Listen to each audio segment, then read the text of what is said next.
governadores foram recebidos com honrarias. Vieram representantes do Mato Grosso do Sul, Goiás, Rondônia. Este é o segundo encontro do Fórum de Governadores do Brasil Central, ocorrido este ano. As discussões norteiam planos de ações para o desenvolvimento dos estados. O principal desafio dos gestores é traçar estratégias para vencer a crise econômica que afeta o país. Hoje, a dívida de Mato Grosso com a União, por exemplo, ultrapassa os 6 bilhões de reais, sendo que 27% deste valor está dolarizado. Isso trouxe um prejuízo muito grande ao nosso estado, porque essa dívida ela não tem um mecanismo de garantia contra a variação cambial, ela não está arrediada, e isso trouxe um prejuízo muito grande ao nosso estado desde o início de 2015.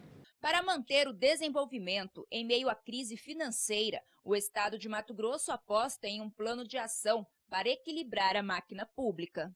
O projeto do Estado, um programa estratégico, quando você está numa crise econômica que se imbrica com uma crise que é política, você pode ocupar dois espaços, o espaço da receita e o espaço da despesa. Nós não temos como aumentar impostos neste momento, mas nós temos que resolver a complexidade do sistema tributário. Os secretários de Fazenda estão aqui hoje conversando sobre isso, e no espaço da despesa, cortar gastos, o que nós estamos fazendo desde o Decreto 02, inclusive hoje os secretários farão uma apresentação aos governadores de todo o processo de acompanhamento das nossas despesas no que nós denominamos de MIRA, que é um controle feito pela Controladoria Geral do Estado junto com a Secretaria de Planejamento e Gestão.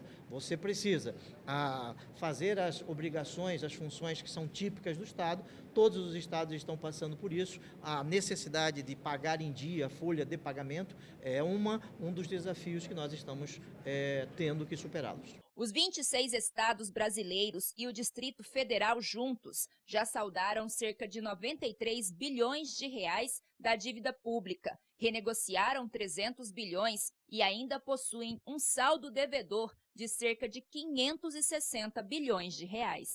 Alguns estados entraram com liminares no Supremo Tribunal Federal para ter direito de prolongar o pagamento da dívida. Uma das grandes fontes de desequilíbrio dos estados foi justamente a dívida com a União, que a gente chama agiotagem oficial, que nós refinanciamos em 98 93 bilhões, pagamos até 2014 300 bilhões, e estamos devendo 563 bilhões. Os estados estão buscando hoje reparar isso através de uma lei que foi aprovada, que a própria União que encaminhou a lei, que é a Lei 148, lei complementar, e depois foi substituída pela 151 de 2015, que diz que a União concederia desconto aos estados.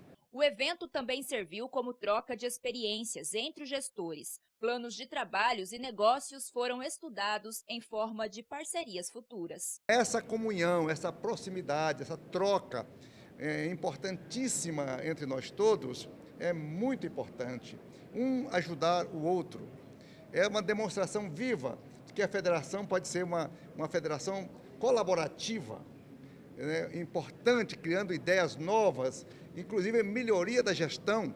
A crise vai passar e nós, ao passar, depois que nós enxugarmos tanto quanto estamos fazendo nos estados, duramente, quando nós superarmos essa fase econômica, com certeza os nossos estados vão crescer muito. O presidente do Consórcio Interestadual de Desenvolvimento do Brasil Central, governador Marconi Perillo, do PSDB, enfatizou a necessidade de manter o equilíbrio econômico entre os estados. Nós todos esperamos que a crise política tenha o seu desfecho. Nós vamos ficar na expectativa em relação ao cronograma do Senado para ter um desfecho nos próximos 20 dias.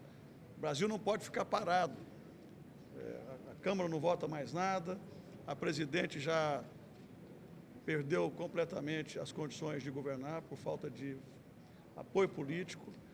O vice-presidente também não pode governar porque o processo de impeachment ainda não foi concluído. E o que nós esperamos é que isso se resolva nos próximos 20 dias, no máximo, para que o Brasil possa resolver a crise política e, consequentemente, possa começar a dar contornos e a resolver a crise econômica.